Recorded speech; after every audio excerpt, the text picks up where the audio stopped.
I'm joined by someone who you may already know. Well, this is Beth Burden. She's an attorney and FOIA force behind the formidable former TYTer Ken Klippenstein. Welcome in, Beth. Hi, thank you for having me. Now, Beth, you and Ken Klippenstein have become a force when it comes to obtaining government information under the Freedom of Information Act, better known as FOIA. But you do this all pro bono and for free. So what inspires you to represent Klippenstein in these legal battles? There's a lot that I didn't know about national security issues. And I think reading Ken's articles is what really got me into it. And then one day he said, hey, would you be interested in helping? And it sort of clicked with some of the work that I do in my day job. So I said, yeah, absolutely, let's do this. And so now I'm, I guess, Ken's muscle. And muscle indeed, because I know you've won some really impactful cases, which we'll get to very soon.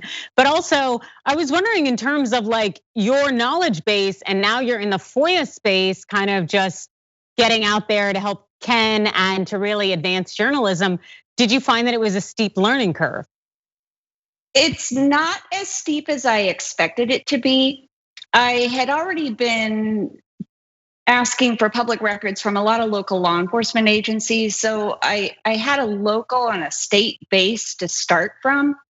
There is a lot to learn, but there's a lot of people out there doing it, and it's out there on a FOIA wiki as well, which is just an incredible wiki.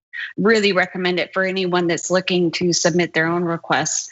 And so I'm still learning, and I will always have something to learn, but it wasn't as difficult as I expected.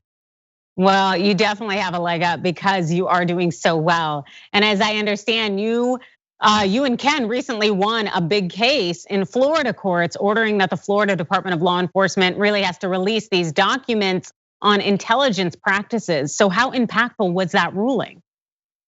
Well, we think that we probably would have gotten only half of the things that we wanted, and that it would have been at least 6 months down the road, heavily redacted.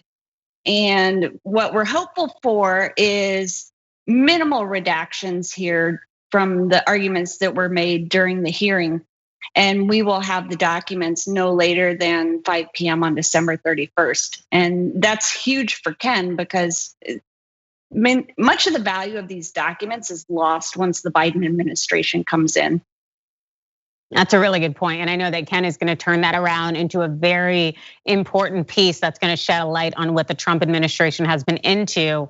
And so that's super helpful for all of us, which is amazing.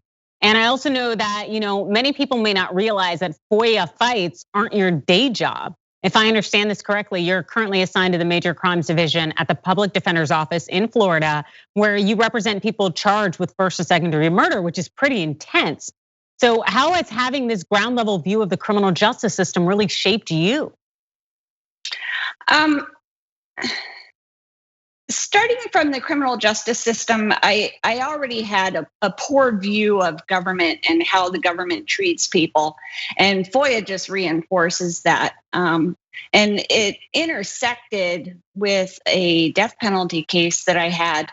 Eventually we had to conflict off, but my client was alleged to have entered the US illegally, been deported and come back. And we need those records for mitigation. And the government didn't want to give it to us, even though he signed a document, because clients aren't always the best person to know exactly all of the answers that the government wants filled out on these forms to get your alien file. So it just happened to mix really well. And that's why I really wanted to get into it, because it can and will help with my death penalty mitigation work. So it just is perfect for me, really. Wow, and the thing is I don't know that a lot of people appreciate how important mitigating evidence is in capital cases, because that could make the difference between, life or death. And so yes. In terms of explaining that to people, I guess, how can you really help people understand essentially the barriers that the government is unfortunately putting in place here? Well, it's not only barriers to receiving the information that you want and need, it's also receiving it in a timely manner. judges don't like to hear, I'm still waiting on documents from the Veterans Administration. They don't want to hear US Customs and Immigration Services aren't responding to my request for his file. That's not something that they're concerned with. They want us to hurry up. I can't hurry it up, but with litigation, I can. And that's doing these cases and filing these cases for Ken is helping me to know what kind of timeline I'd be looking at with the lawsuit, which isn't a lot better than waiting on the documents to come and hoping, but it is somewhat better. Absolutely. And also, I'd love to explore a little bit more about the capital cases that you work on, in part because we've seen so many individuals be put to death right in these last few months of the Trump administration, in part where it's supposed to be a lame duck period. Also, we're supposed to be moving away largely just from the Trump administration, yet we have these individuals suffering. And as we learned these last few days, we have 2 inmates who are on death row who are supposed to be sentenced to death during the Trump administration who have tested positive for COVID. And yet the Department of Justice will not stop those executions. And I'm wondering, how does this resonate with you? Well, obviously, I'm against the death penalty. I'm against rushing executions to try to meet some quota before you leave. There's a lot of controversy surrounding, in my world, in my work, surrounding the federal government looking to give alternate ways to go through with these executions. And I just think that as a society, when we have so many people who are death row exonerees, why do we trust this system to be right? And now you're rushing people to the death chamber. It needs a really hard look that it hasn't gotten, and I'm hopeful that it will once the Biden administration comes in. Yes, I'm hopeful as well. Because you're absolutely right. When there is some doubt, especially when you have dissents from the Supreme Court saying we shouldn't do this until we've made sure that we are certain that all the evidence and the justice has been done, it really does make you rethink how our government is operating. And so I guess, what do you think that the system needs in terms of the Biden administration? What would you like them to know? I would like them to know that there's so much junk science out there that's relied on in these cases, that witnesses aren't as reliable as judges give them the credibility for. It's presumed that a judge that's in the courtroom has the best opportunity to view the credibility, but it's been proven through experts time and again that witness reliability as to identification isn't as strong as the courts would make it out to be.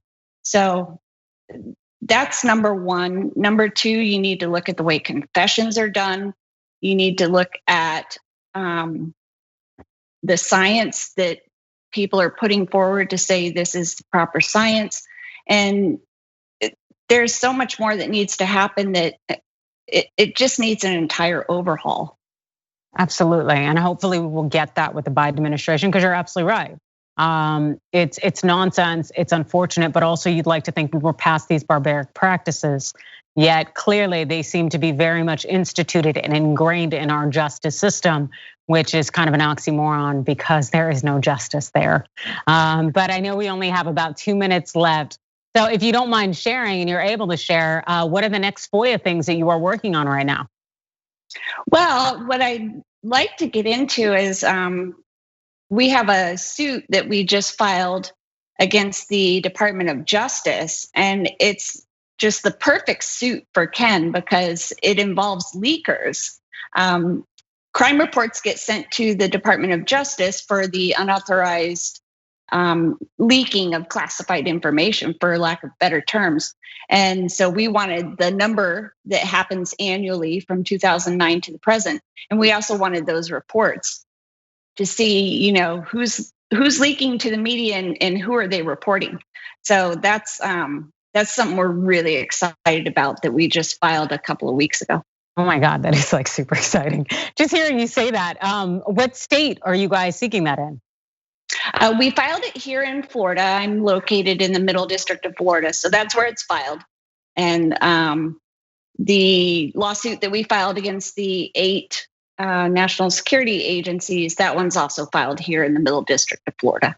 Oh, wow. Well, we'll definitely be interested in that and keep an eye on it. So thank you so much, Beth, for joining us. And also for your pro bono efforts that advance Ken Klippenstein's, his groundbreaking journalism, as we're all the better for it. And I know it's not cheap to file these cases and to continue to fight them. So can you please tell the viewers how they can support your work and Ken's work and make sure that it continues? Oh, absolutely.